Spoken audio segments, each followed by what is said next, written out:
எல்லாருக்கும் ஃபேவரட்டான நான்வெஜ் வந்து சிக்கனாக தான் இருக்கும். இந்த சிக்கனை வச்சுட்டு எப்படி நம்ம சிம்பிளாக நூடுல்ஸ் பண்ணுறதுன்னு பார்க்கலாம்.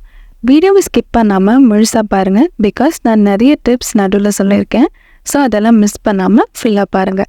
மறக்காமல் என்னை சப்ஸ்கிரைப் பண்ணிவிட்டு உங்கள் சப்போர்ட்டை எங்களுக்கு கொடுங்க. இப்போ நம்ம நூடுல்ஸ் பண்ண ஸ்டார்ட் பண்ணிடலாம்.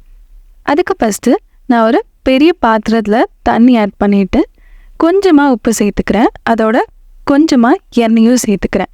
இப்படி எண்ணெய் சேர்க்கறதுனால நூடுல்ஸ் ஒன்றோட ஒன்று ஒட்டாமல் வரும். அப்படியே தண்ணி நல்லா கொதி வந்ததும் நான் இதில் ஒரு 2 பாக்கெட் நூடுல்ஸ் சேர்த்துக்கிறேன்.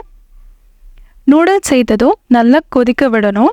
நல்லா கொதி வந்ததும் இந்த அளவுக்கு கொதி வந்ததுக்கப்புறமா நூடுல்ஸை ஸ்டவ்வில் இருந்து இறக்கிடலாம்.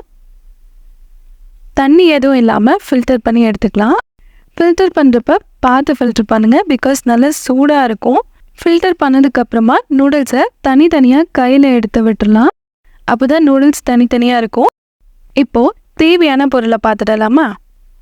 எல்லா ஸ்பைசஸும் கலந்து, அதாவது பட்டை, ஏலக்காய், பட்டை இலை, அப்புறம் அன்னாச்சிப்பூ இதெல்லாம் சேர்த்து பொடி பண்ணி வச்சுருக்கேன். அப்புறமா 2 தக்காளி சின்னதாக கட் பண்ணி வச்சுருக்கேன்.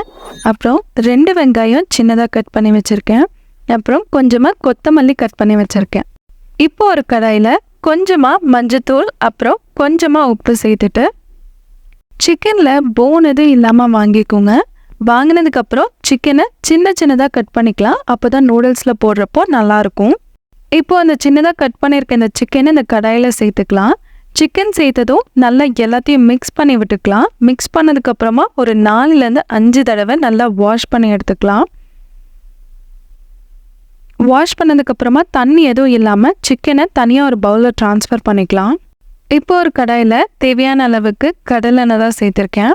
எண்ணெய் சேர்த்ததும் எண்ணெய் நல்லா சூடானதுக்கப்புறமா கட் பண்ணி வச்சுருக்கோம்ல அந்த வெங்காயத்தை இதில் சேர்த்துக்கலாம். வெங்காயம் சேர்த்ததுக்கப்புறம் நல்லா வதக்கி விட்டுக்கலாம். கொஞ்சமாக இதில் உப்பு சேர்க்குறேன். அப்போ தான் சீக்கிரமாக வெங்காயம் செவக்கும்.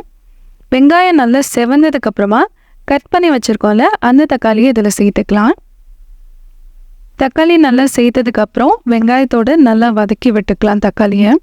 தக்காளி கொஞ்சம் லைட்டாக வதங்கினதுக்கப்புறமா பட்டை, கிராம்பு, ஏலக்காய், அன்னாச்சிப்பூ இதெல்லாம் பொடி பண்ணி வச்சுருக்கேன்ல அந்த பொடியை ஒரு குட்டி கரண்டி அளவுக்கு இதில் சேர்த்துக்கிறேன்.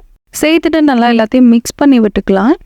அதுக்கப்புறமா கொஞ்சமாக மஞ்சத்தூள் சேர்த்துக்கிறேன். மஞ்சத்தூள் சேர்த்ததுக்கப்புறமா 2 ஸ்பூன் இஞ்சி பூண்டு பேஸ்ட்டு சேர்த்துக்கிறேன். அப்புறம் 2 ஸ்பூன் கரம் மசாலா தூளும் சேர்த்துக்கிறேன். இதெல்லாம் சேர்த்ததுக்கப்புறம் நல்லா எல்லாத்தையும் வதக்கி விட்டுக்கலாம்.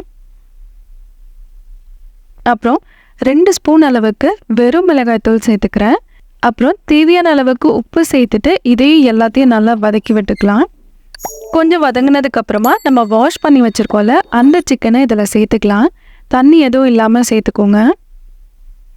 சிக்கன் சேர்த்ததுக்கப்புறமா நல்லா மிக்ஸ் பண்ணி விட்டுக்கலாம். அப்புறம் ஒரு 5 நிமிஷம் கிட்ட சிக்கன் நல்லா குக் ஆகட்டும். 5 நிமிஷம் ஆனதுக்கப்புறமா கொஞ்சமாக தண்ணி சேர்த்துக்கிறேன். தண்ணி சேர்க்குறப்போ ஃப்ளேமை மீடியமில் இல்லை சிம்மில் வச்சுக்கோங்க. அப்போ தான் சிக்கன் நல்லா குக் ஆகும். தண்ணி கொஞ்சம் ட்ரை ஆகிற வரைக்கும் சிக்கன் குக் ஆகட்டும்.